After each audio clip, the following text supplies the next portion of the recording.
Hi, everybody. Welcome to the Plein Air Easton Podcast. My name is Tim Wagon. I'm here with Jess Bellis, and we have an artist with you. We'll leave his name mysterious for right now. We are at the Plein Air Easton headquarters on South Harrison Street not Harrison Street. I'm just going to say Harrison Street. It is South Harrison Street in Easton, Maryland. If you are in Maryland close by, the Plein Air Easton Festival is running through this coming Sunday. And we are open every day here at the headquarters except for Thursday. Typically 10 to 3, some days 10 to 4, 10 to 5, but you're safe coming 10 to 3. And there is the collector's party coming up on Friday night. There's a quick draw on Saturday where a couple hundred artists paint downtown. There's several thousand people come downtown to watch that exhibit and show. And small painting Sunday coming up as well. Jess, any other events that we want to mention before we get talking to our secret artist? I think that you did a really good job. I guess what I would just say is, I feel like it's been a really long time since I've done a podcast. I was going to say that until yesterday. Yes. I don't know. Right. I don't know how long it's been, but it feels really long. And this is such a different environment because usually we record these podcasts in the basement of the Avalon Theater, which I hope nobody really ever has to see for themselves. And most of the time we're talking to someone on Zoom. So this is a very different environment. There are people walking around and shopping and looking at the paintings that are already available Let's for take a sale. listen to the crowd. Just listen. You can hear thousands of people. But no, there's people shopping around and looking. There are artists that are turning in paintings. There's lots of our great volunteers. There's some sales happening. So a lot of action. And it's picking up each day. Yeah, it really is. Well, that's kind of how it... This is the live sort of thing. This is why we don't bring people in the studio. I know. John just tipped over because the whole our mystery set. our mystery podcast is already starting to get screwed up. No, it's been a great festival already. I have to say, we were on Tillman Island last night. Beautiful pictures from there. I think that I'm going to back it up. We had some really horrific weather on Sunday. It was just monsoon season, and I think it took a lot of life out of some of the artists and some of the buyers. And it was really tough conditions, which is maybe something we'll talk about today, is what happens when there's really tough conditions in a festival. But so Oxford was a little bit of an odd experience, but like at Tillman last night, I felt like the energy was back. The artwork was so good. I think it was collectively some of the best I've seen down there in 19 years. Sales were really brisk down there. Tillman for the first time beat Oxford in sales. Wow. Yeah, that's a big, it's a lot of growth. I know, and there's some strange rivalry between the two events, so that's probably just going to really bring it for year 20. Exactly. But we're not really here to talk about this. We're here to talk to one of our favorite alumni painters who is here hanging out during this festival. Right. We're introducing John Caggiano. Yay! Hey, hi. Welcome. Don't worry, John. There'll be people coming in as it slowly gets going, because they're probably coming in for your demo, which is after Yes. this. But we wanted to talk to you first today to get to know you. I don't even know that I've seen you in a plein air competition before. What? I don't think I have. What's his history with plein air, Jess? He is sort of short. Well, Is that where we should start? No, I'm just kidding. He's like kind of a tiny little painter. Do you think that's he kind of looks like Don Rickles a little bit, if you want to go that far. I mean, we're going to do that. I mean, John, you can take it around the table if you want to. It's going downhill from here, isn't it? No. John, you have participated in Plein Air Easton as a competition painter how many times? 3 times. 3 times. And characterize your experience here. It's just, it's unique for sure, and it's the best in the country. He's just saying that because he's here, just so everybody Well, that knows. helps, but I do quite a few plein air events. Some years I've done up to a dozen. Wow. Plein Air Easton really is, as I put it, a well-honed machine. What is it that makes, like, when you say it's the best, what are 3 things that make it the best? Well, certainly you have the area that's beautiful. It really rivals Cape Ann, where I'm from in New England. And you have all the components of the event. You have the housing. You have the prize money. You have the sales. You have a built-in clientele, which is really important for the success of any event. Got to find those collectors, right? Overall, the artists are treated very well and with a lot of respect. Good. Good. I like all those answers. Yeah. Did I pass the test? You get an A plus. I always like to start the podcast. Maybe it is because my sons have been reading comic books since they were tiny with like the origin story, the John Caggiano origin story. So did you paint or did you think of yourself as an artist from when you were tiny? I showed talent for art when I was very young, 3, 4. My brother and sister as well. They never followed the career, but I eventually did. Were your parents artistic at home? My mother was artistic in the sense that she was a seamstress. And she didn't know, she was an uneducated woman, very loving, and she didn't know what talent she had. She could take what we call in New York a schmata, a rag, and turn it into a beautiful wedding gown. She made so many wedding gowns for people that she designed out of her head. And she didn't know. She didn't know. She worked in a sweatshop for 40 years. But that's like genius. She had genius in her, artistic Incredible. genius. So that's where I think our talent came from. The practicality came from my father, who was a self-taught accountant. Never finished high school. I love it. I love it. Yeah. And Never where did encouraged you, art, that's for where sure. were you growing up? We could maybe make some guesses by that little accent that you sort of Great still, accent. still carry with you. Yes, it's my trademark. Where did you grow up? Bensonhurst, Brooklyn. Went to some great schools in New York. Do you feel like you had a good, solid arts education in school? No. No. The only place I would say inadvertently I learned about art was my high school, which was an exam school, Brooklyn Tech. So you had to take 4 years of drafting, machine shops, foundries, 4 years of physics and other subjects, sciences, 4 years of math. All of that feeds into how you perceive the world.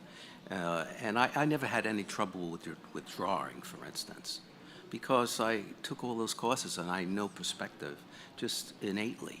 You understood the math of painting maybe before you understood how to lay paint onto a canvas. Absolutely.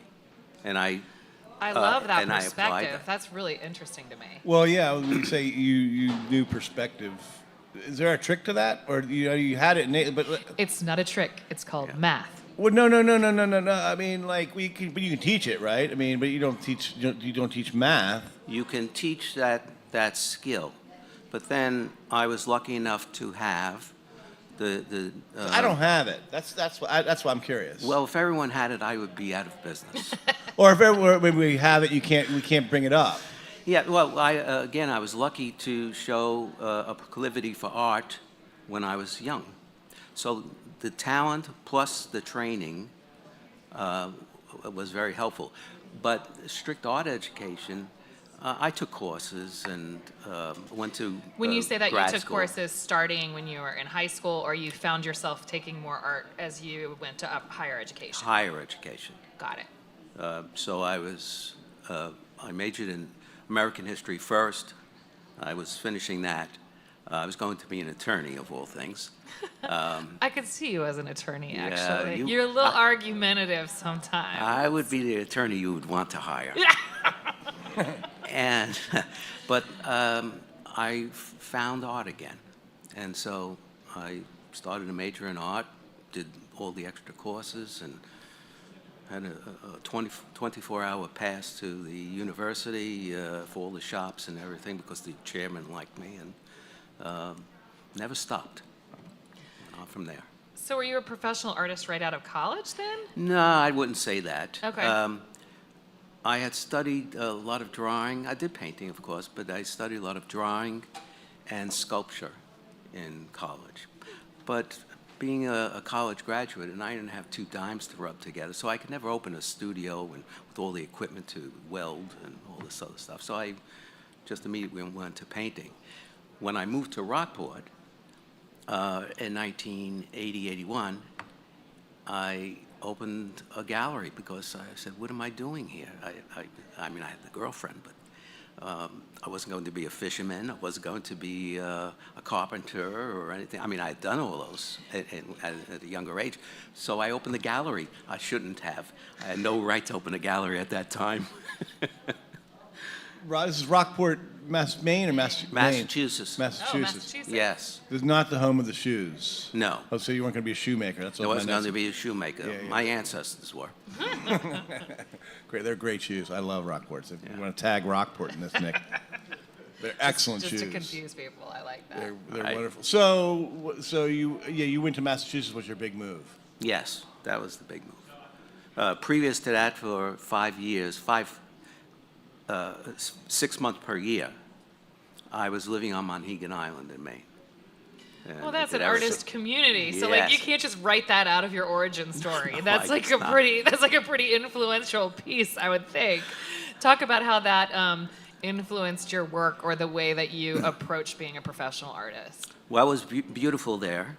Again, I was young. How did you get even hooked up with that opportunity? A girlfriend brought me there because she was about to move to California, and I just loved it. Well, there was a position open. Now realize I was like 23 or so. There was a position open for a truck driver at the Trailing U, which is this complex of cottages, and they gave me the job. So we went home. I packed up, went back up there, and stayed for 6 months. And then every year I would have different jobs. But in the interim, in my free time, I would draw and started to paint, but did mostly pen and ink drawings. And just observed this beautiful place. I mean, it's a kooky place in a lot of ways, but that's a whole other Tell story. me one kooky Monhegan Island story. I'm not going to tell you. Oh, you got to be in that fraternity or sorority there for that one, Jess. What happens on Monhegan Island stays. Yes. Tag Monhegan Island, Nick. Monhegan Island. Yes, but it was great training in a lot of ways, and then eventually it was time to So how old give up were the you when you Peter opened Pan. your first studio and you shouldn't have done it? I you're was saying? 31. 31. Okay, gotcha.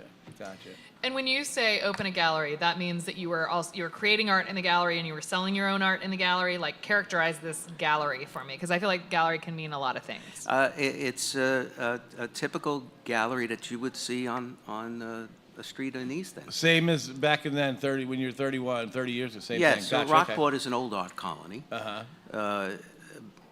And it has many galleries. There's been an ebb and flow a little bit, but there's always about 30 galleries or so. And then there are probably another 40, 50 studios. But you're only exhibiting your own work, I'm even only right exhibit- out of the gate. Yes, and that's typical of Rockport. These days, it has changed a bit where there are a couple of more commercial galleries that show other people's work, or a couple of co-op galleries, that kind of thing. Right. But I'm one of the few left who just show my own work. I love it. What's the name of that gallery? John Caggiano Gallery. I love it. I love it. Call it like it is. You're single during this time? Relatively so. I had a lot of fun. Uh-huh. Right, good. Well, I'm just, for some reason, I don't know, I could have asked this of any artist, but it just seems like it's kind of a young age to start. It's not as young as so, but how many paintings do you think you were doing a day back then? Or a year, not a day. I mean, I'm sorry, a year. How much did you have to make to... Well, up to now, I try to keep a record.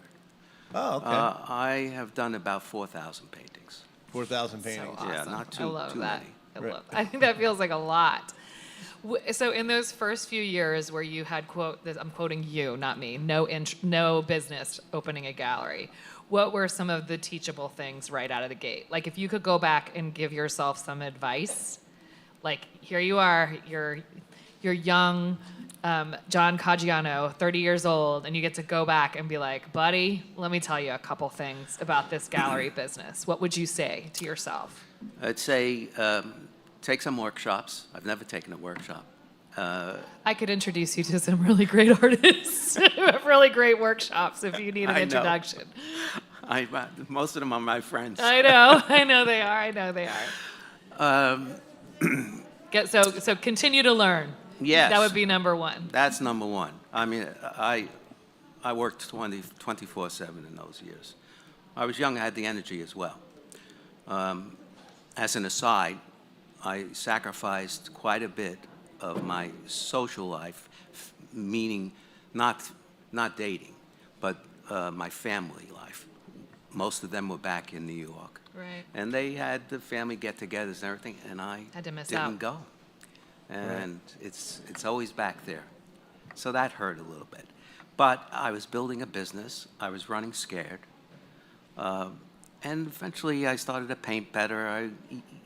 When you're among great painters, your painting improves. And people were friendly.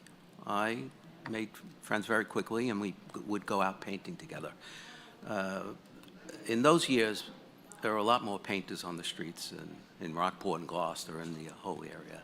And then we would go on trips to Jeffersonville, Vermont, and Maine, and all these other places. So little by little, I learned, well, what I was smart enough to do, before I was a threat to other gallery businesses, I was allowed to stay there while they were conducting business because we were friends. And I would see what they would do to make a sale, little tricks, and then I would observe the galleries. They always had nice rugs, great lighting, nicely painted walls, a couple of nice pieces of furniture, etc. You don't need much, but it has to look clean and sophisticated. So the less I spoke, the better I was. But at any rate, seriously. That's good. No, Yeah. I think that that's good. I think that that's so good. And like, Tim, I want to just take this back for a second to some of the mental health dialogue that we've been having over the course of this festival. And I think John touches on like a point that is so hard. I think especially the way that our culture is and the way many of us were wired, it is, you've got to keep working, you've got to push through, like, your professional accolades are number one. You got to follow the buck. Like, I mean, I'm saying maybe perhaps I'm the only one who has taught these principles. But one of the things that he's saying is if he could go back, he would say, take more time to expand your mind and learn some things, take workshops, like soak in some more data earlier and try to carve out the time to be with your family. And that kind of is into that whole self-care mode where sometimes you do have to sort of stop and do those things. And I like that you're reflecting that way because I think that's the new way of thinking. And I think we do have to carve out those times. So I love that that's the advice you're going to give because I think we all kind of need to hear that advice. Yes. So thank you for being vulnerable and saying that. I think that was really good. Good. I mean, it's just being honest about it. And I was lucky. I was tough enough to just stick with it and say, okay, I just can't do that. But again, I was able to go back. But that's a Shoulda, long woulda, time. coulda. So wait. So how many years has your gallery been open now? It's in its 43rd year. Same spot? Like Same spot. that is really incredible.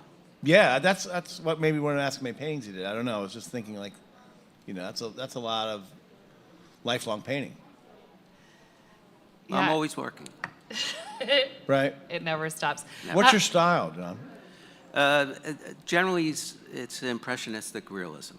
So my architecture generally is tighter because of my background of education, and I try to make the landscape aspects of it looser. What are your favorite things to paint? I like variety, but I do like the landscape and seascapes. Get the boats in there, perhaps. Do you like to be on site more, or do you like being in your studio, or is it like a happy mixed medium that you want to go for? Where are you most comfortable? I'm most comfortable on location, but I realize that when I see my plein air paintings, for instance, from competitions, sometimes I say, who touched my paintings? Because I'm saying, why did I show those? So it's important if you have the time. I mean, a week like this is a lot of pressure for the artist. Agreed. But if you have the time, you should bring your work back in the studio, let it sit a little bit and work on it. And not to tighten it up, but to make it into a really good painting. Sometimes you really hit on Right. location. You don't have to do one other thing.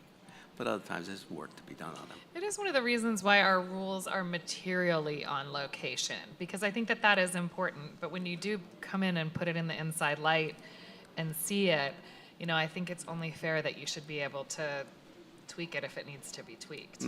I think it's still a plein air painting if it has had that like fresh lens, that next to a little air conditioning maybe, a little less heat stroke and a little more water. Absolutely. You're not revamping the painting. No. You're just 5% to 2%, whatever. So getting back on this, your history over the 43 years, I've written some questions down that kind of like made up as I was trying to figure out how to make these. There's some of John's work in the background they're showing. I would definitely suggest going to his webpage. It's johncaggiano.com. I was there reading a bit of your bio and looking at some of your art. But it's in the last 5 years, you've been doing this a long time. What new behavior or belief has most sort of improved, your career, your life in the last 5 years? Being with Susan Lynn. Oh, there we go. See it? A love story. Yeah. That's good. Love has brought new color to his paintings. Good, Jess. Well, actually, He's like, no, it really has, Jessica. it really has. Well, it probably goes to the mental health things, all right? Yes, and being a team, Susan being an artist, a very accomplished artist, we work together, we travel together to plein air events, to just painting trips. We rent a place in Charleston every year and travel to, the past couple of years to France. And, we're painting all the time and helping each other in any way we can. Other than that, just, the more I paint, I have the feeling the more I learn and find out how much I don't know. And it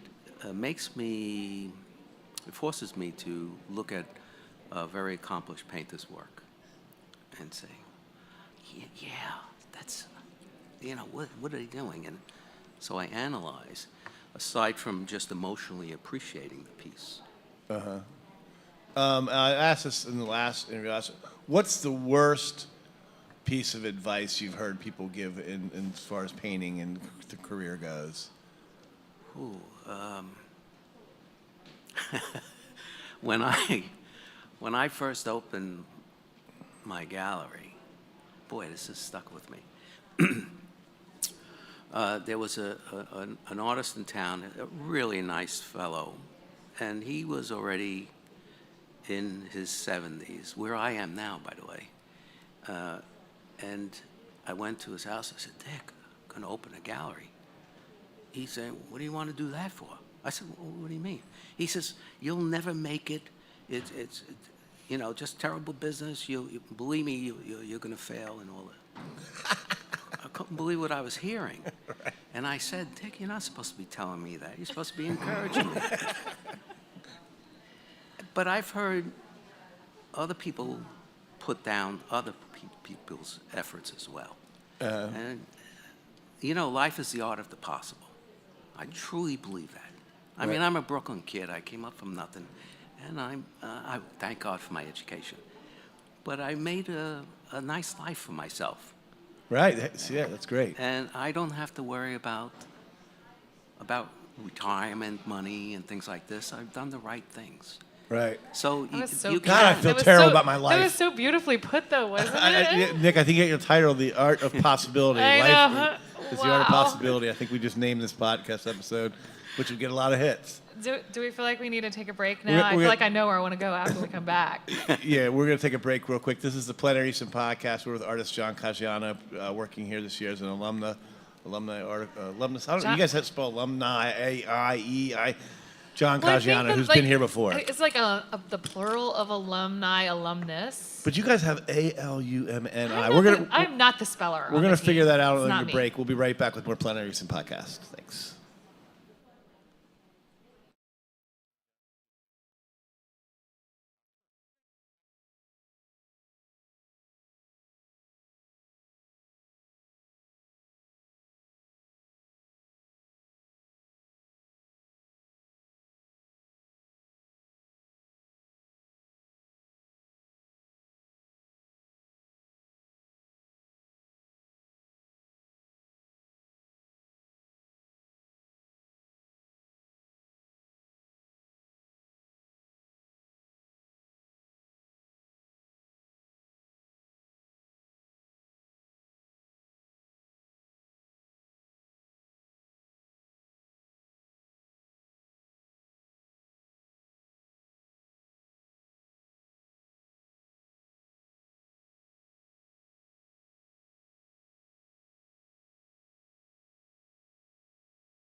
Welcome back to the Plein Air Easton Podcast. Live at Plein Air Easton. Live at Plein Air Easton 2023. The 19th year. Here we are recording our podcast live, which, like I said at the top of the show, is totally different than doing it in the studio. You can hear the buzz of buyers and friends walking in that I saw on Tillman last night, checking out some artwork today, which is so fun. And we're here talking to John Caggiano. Yes, and we'll be here till Sunday the 22nd. So please come down and visit. And during the break, Dina, who is one of our tech producers, showed that there was someone who was texting in on, or texting, what planet am I on? Who was chatting on Facebook, I think, and just gave us a shout out that she was a big fan of the podcast. Her name's Jenny, and so we just want to say thank you for giving us some praise. We love to hear the good stuff. So we're sending a lot of love out to you. I hope you get to come to Plein Air Easton sometime and say hi to us. We would love to meet you. Yes, and I think I had one more thing to say there, but I've blown it. This is another thing that happens at Plein Air Easton is we get exhausted and then we forget what we're saying. Alumni, alumnus. You say alumni, I say alumnus. Oh, well, I'll think of it by the end of this. I'm gonna write a whole new song by the end of this. Oh, podcast. no, if you like art, I think, and I believe this statement to be true, and John, you could probably correct me on this. If you're into art, if you're beginning to like art, if you're a painter, if you're an artist, I don't know that there's a better town you could be in the country right now this week than this one.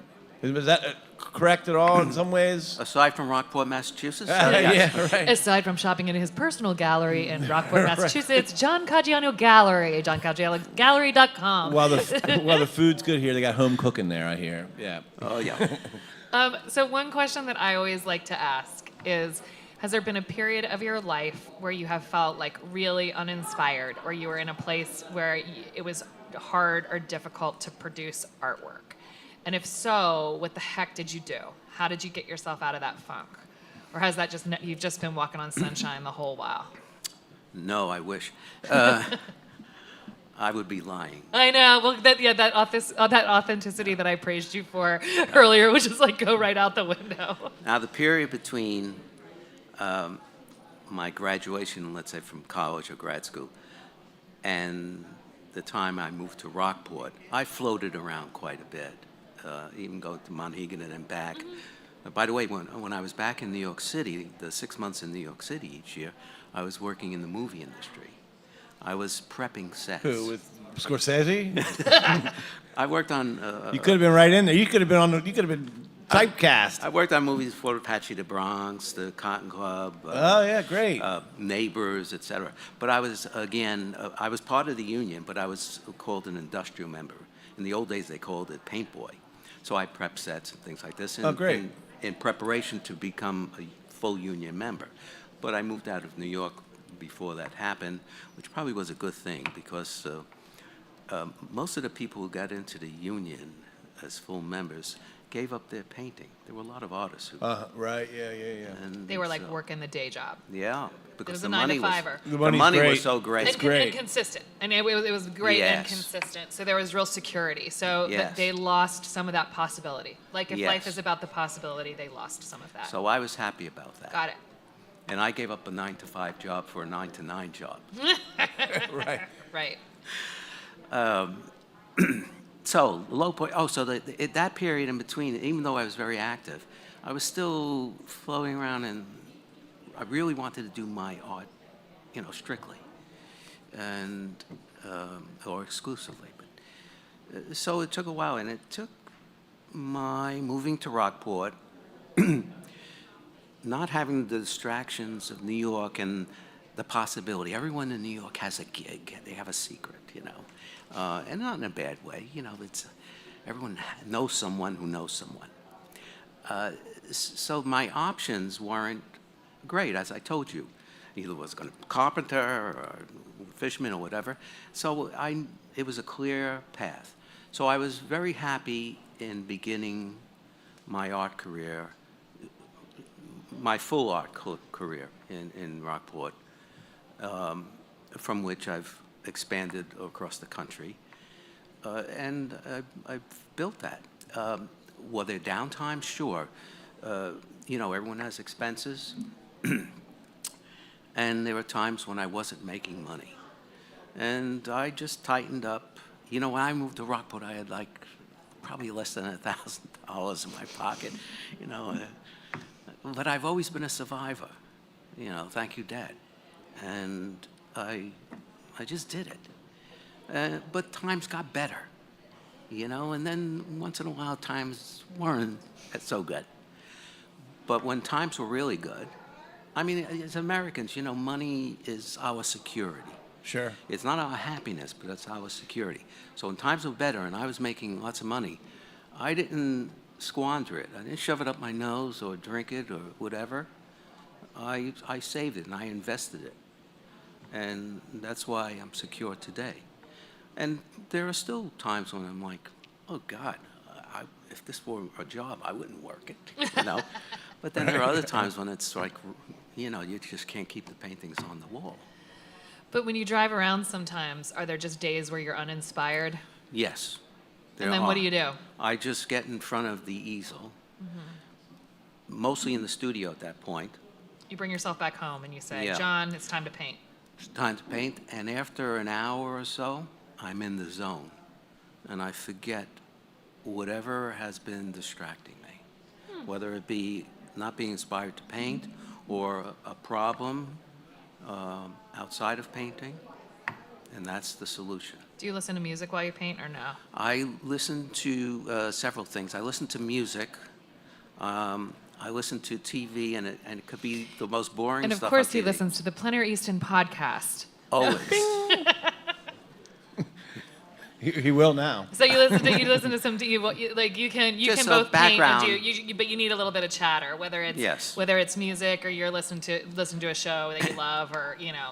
And I live on the ocean, so I can, if it's warm weather, I open the door, You can just hear and the there's ocean. ocean, seagulls, you know, the wind. Sure.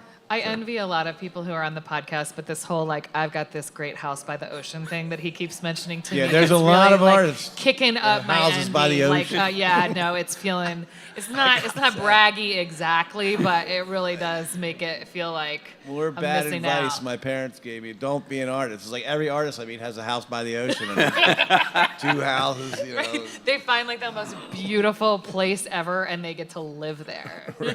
Right. As my mother would say, "You've done good, kid." Yeah.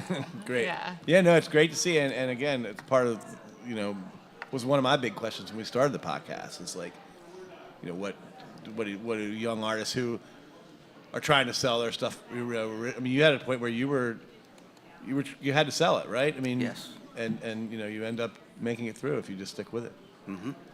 I believe that. Okay, here's another question I've got written down. Let me say one other thing. Yeah, go ahead. I'm sorry. Please, you keep it going. That if I did it this way, I opened the gallery, but it's so much work. There are people who don't have the ability to learn about sales, or they don't have that personality, et cetera. That there are lots of ways of doing it. And if you're not into doing the business, and I don't encourage opening a gallery because it, Wait, he just turned into that old man. Yeah, and he's was like, he's- don't he's- do he's it. aged. Don't Yeah. open a gallery. I'm, What are you doing, John? It's really hard work. Let me- You'll never succeed. let me explain. Got me there.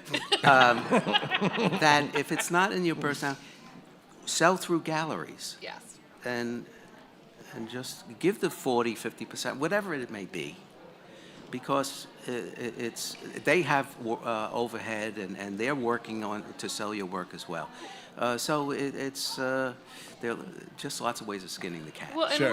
we have had this conversation with some other artists. I think it's something that has really come home for me is if you are sort of representing yourself or owning a business, then you are 50% of your time doing the business of your business, not painting. And so there are some people you have to sort Yeah. of I guess my understand question how would much be- you're giving up to run your own brand and run your own business that you could be out with a brush in your hand. My question would be. I mean, is that true? Is it Well, 50%? Maybe not that much, but it's a lot. It's not that much, and after a while, you may be fortunate enough to hire Somebody employees. to help you. Yeah. But why wouldn't you just give it to a gallery? Why Well- wouldn't you do it that way? What is the advantage That's of 40%. the money? That's what you're saying. That's what you, Yeah. that's the only Well, reason. But yes. that's going to be caught up in rent and Or whatever. control. But They don't like your work, so they won't put it up or something like that? Is that the other reason? Well, you shouldn't apply to galleries that don't have work that somewhat looks like yours. That Okay. I wouldn't put my work in a gallery that's just showing contemporary abstract work. You have to be smart enough to Have a good apply to fit. galleries that Right. have a good fit. Okay. And I show in other galleries. I never put my eggs in one basket. So it's a combination of everything. The galleries, my gallery, the other galleries, the plein air events, the commissions, etc. Here's Right. another question. How much do you sell online at this point? Like, does the internet play a role in your career? That would be something that would be seismically different than like when you were 30 and you opened your gallery. There was not internet. Like that was not Correct. that was not a distribution channel for promoting yourself or your brand or your artwork. But now it kind of is, right? I, for one, don't sell quite a bit Online. online. Some people do. But I think it's necessary to have representation online, website. It's part of the credibility of establishing yourself. It credentializes you a little bit. Do you have anybody that works for you? Yes.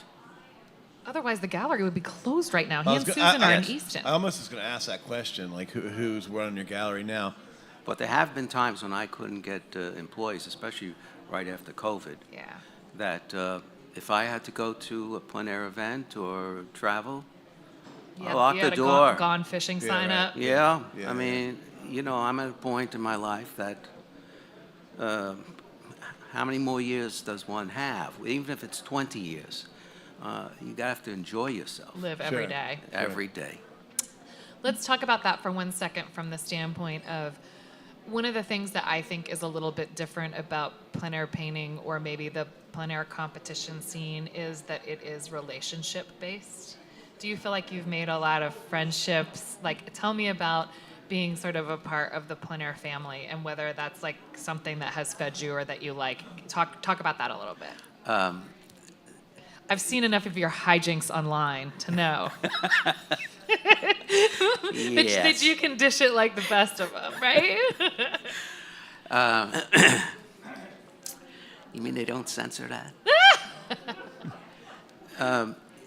The insiders are laughing. They all know. So when we first begin to do plein air events, we know no one. Mm-hmm. And then you start to make some friends. Then all of a sudden, you see these friends at another plein air event, the same people. And as you go along, after many years, you see, I probably know 80% of the people here, 90%. And it's like family. And one of the reasons I still do plein air events, truly, is to see my family. Yeah. I'm Italian. Family's important. It's to spend time with the people that you love. It's a wonderful experience. Wouldn't give it up for the world. Who's the best dressed plein air painter? Well, aside from me, I was wondering if you were going to say yourself. well, Who is the second best plein air dressed plein air painter? well, there are two probably tied for it is Kirk Lawson and Tim Kelly. And Tim and I got the movement started for artists to respect themselves and dress up for the plein air. It was a movement openings. about that, huh? Yeah. Well, it's a two-person movement.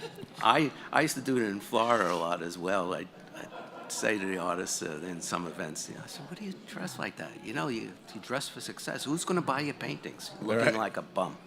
right. Like a true New Yorker right there. I know. See, I like it. great. I I love knew it. that could get him going. I love it, yeah. But my mother always encouraged me to Sure, dress yeah. up. She'd say, "Don't be like your father. He always wanted to be a big man. Look at him, the way he dresses. Dress up." And so I always dressed up. Well, and that's I mean, Makes you feel good. but that was her craft too. Yes. So she felt pride in ownership in terms of how people look, and It's I also love about that. the mother turning the children against the father, which was a huge episode on Everybody Loves Raymond last night. I watched it. I love that show. It's such all about that stuff. That should have been part of your earlier podcast. Now, there are some women who dress up impeccably as well, one of whom is Krista Paisano. Yeah. So Yes. if we're doing like superlatives, we have best dressed male and best dressed female, and Krista is the #1 best dressed plein air artist in the female category? I'd say she's up there with the top, and Okay. of A course, contender? She's got a little of work course, to do. when Got a little work Susan to and do. I attend these events, Susan's always dressed impeccably. Right, you have to. So Susan is a close second. I appreciate that. No. Susan's on the even keel with Even Trista. tied with Krista. You know, this is someone else, Carrie Ruiz. Carrie Guerra. We need to Google her. She's also best dressed. She's a fabulous painter, by the way. Okay. I don't know if she's on Easton. I don't think so. And she is a fabulous dresser, and she has it's a style that's a little offbeat, beautiful. Beautiful. Actually, like Kristen in a lot of ways. Who's the best dressed member of the Avalon staff? Be careful. Are you asking him or us? No, I'm asking you. The best dressed person of the Avalon. Probably Marie. Yeah, that's what I was going to say. Marie. I Okay. think Marie Nuthall is the best dressed member of the Avalon staff. You could, and you could use this question at your work if you want to. Just who is the I'm best not dressed sure it's person? appropriate. Like, I don't really know. Yeah, do it at the bar Dina afterwards. is shaking her head no. Yeah. Not appropriate. These are Right. not appropriate questions. We have to move on. John, Yes. do you have what's an absurd thing that you like do or love? The most absurd sort of like thing that you like. Well, I don't know if it's absurd. We all have You them. know, one interesting thing that I did was I was an extra in New York City Opera. Opera? Yeah. On the Met, at the Met Opera? Not the Met. Oh. I had opportunity to switch over to the Met, but I stayed with New York City Opera. Are you a really good singer? Well, it's not that I'm such a good singer, and I do have a decent voice. I love to sing, but I was an extra, a supernumerary, or whatever they call them. So I would be the guy who would, in the fourth act of Carmen, the parade scene, would be carrying the shovel, and the tall guy would be carrying the broom. Right, And- right. and Yeah, we'd that's cross great. the I love stage those because guys. it was I af- love watching those people. Yeah, it was after the horses, would go on. Yeah. And if it happened on stage, we had to clean it up. If it happened off stage, you just hand the broom and the shovel to the staff, the Is that right? stage crew. Right. How'd you get that gig? Someone would pass my studio in Pratt Institute when I was going to doing graduate work. And he used to hear the opera all the time. I love opera. My grandmother and I love opera. That's great. That's cool. I've always wanted. And he said, hey, there's an open call. Right. I said, all right. So I went down, and at first they said, no. And then they said, wait a minute. Whispered, and they said, come back, we could use it. And so the first part was the one in Carmen. And then I did La Boheme and other. Well, I mean, those people are. We're going to get off topic. We'll get back on it in a second here. But like, those people are important because opera is so exact in its representation that those guys catch your eye for sure. As far as like the exact replication of events, whatever they happen. It's beautiful. It is. And one reason why I wanted to do that work also was that I would be on the stage, in the background, looking at the stage painters, the scenic artists, which is something I wanted to do at the time. Right. And then I have to ask, just brought up the internet. I've asked this in the last couple of podcasts. What's your maybe you don't have one, you don't care because you're traveling and looking forward, but your opinions on AI and its effect on the art world, possibly. I think it's too early to tell. I think that, like any other technology, it will have a great effect on our lives. It's like, as a kid, the nuclear energy, good and ill, and everything else that has come along, even the internet itself. Right. Now AI, it's controversial, but you can't stop it. You can't stop progress in science, and you don't want to. You just have to be smart about it if you can. So, John, immediately following this podcast, I know that you're going to start a live demo up Yes. on the stage. Do you want to tease that a little bit? What should people expect if they are listening in their cars or they're getting ready to come over here and watch your live demo? They are not going to see anything involving AI. There you go. See, that's the advantage of having the live painter. There right you go. There you go. I will be doing a subject a little more complicated than yesterday's demonstration. There'll be a little more tightness to it because there'll be a boat and a building and all this. Yesterday I painted dunes. So, and it will be interesting. It'll be interesting to me to see if I could pull it off in an hour and a half. But if I can get a good start and have people learn something and enjoy themselves, of course, Yeah. that's important to me. So maybe we need to have an opera as the soundtrack. Yeah, we can do that. That's a good idea, Jess. As he's painting, we It's can a good really idea. sort of feel it. Yeah, that Or would maybe you need to choose which one so it matches your boat and your water. We'll do it to I know you don't have to come up with it on the La spot. Fanciulla del West. That's the one I saw Yeah. live. The only Well, Western opera. I would throw something like, what is Okay, we'll get to that. Jess, you want to handle Oh. this? I think that Kirk Larson wants to weigh in on something. He does. It's a good question. Yeah. Maybe something like La Traviata or something. La Traviata. There you go. Very great choice. I've got a message here from one of the people who's watching the podcast live. It says the other AI, artistic intelligence. I like discuss. Discuss. Artistic intelligence. Discuss. Artistic intelligence. The only thing I can think about that is what we learn as we go along in our careers. As we develop, we add to our own personal artistic intelligence, if that's what they're asking. Gotcha. What do you think? I think it's just it's a play on the letters for sure, and it's definitely is there intelligence in the AI? Probably not. However kind of anyway, it's interesting play on the letters. My final question: do you have one more? No. I'm very interested. Is if you had a billboard, metaphorically speaking, it could be seen by millions and billions of people. What would be on it and why? Immediately, I think John Caggiano Gallery at johncaggiano.com. Why?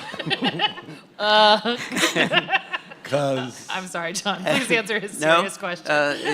no, that's a good answer. That could be good. Yeah, you have the first sentence of the billboard. The introduction to the banner billboard at the top. banner, and immediately afterwards, that my greatest joy in life is painting with friends and colleagues who live and breathe art. Awesome. Excellent. John, this was a really great podcast. I loved the time out from the hustle and bustle of the Plein Air Festival to be able to sit and talk with you. It was really joyous. I'm sorry. you. Good to meet you, John. I'm sorry I razzed you right out of the beginning. That was not very kind. We talked about mental health, and I was just giving him hell right out of the gate. Don't worry, I have a great attorney. When the Don Rickles biopic comes out, cast for that. Go in and audition for that thing. It's been my pleasure. Anybody who's watching live, head on down to the Armory. John Caggiano is going to be here painting a live demo for people to see, and it sounds like it's going to be a great one. We're going to have a little opera playing maybe even while he does it. And this evening, we're also going to have the headquarters First open ever. with some models from Midsummer Night's Dream, a Shakespeare production that was here in Talbot County earlier this week, and it's going to be an opportunity for artists to paint in. You do not have to be a competition artist to come and enjoy the experience, so grab your sketchbook or a panel and just come and hang out. I think Tim's going to be bartending, so that's always a good time too. So think about coming out between 4:30 and 6, maybe even beyond, and get some artistic inspiration and check out some really great paintings too. I have to say, artists have been starting to submit the artwork that they've been creating this week, and there is already really a great sort of curated gallery here at the headquarters. So come on down and say hello. And they bring new stuff in every day, and then stuff goes out. So the exhibit changes every day. That's a cool part of your routine you could add this week. And as I say, I don't know that there's a better spot to be for art in the country than the Easton Easton right now this week. So we'd love to see you down here if you're close. Thanks again, John. Thanks, Thank John. you. It's Plein Air My Easton pleasure. Podcast. I loved it.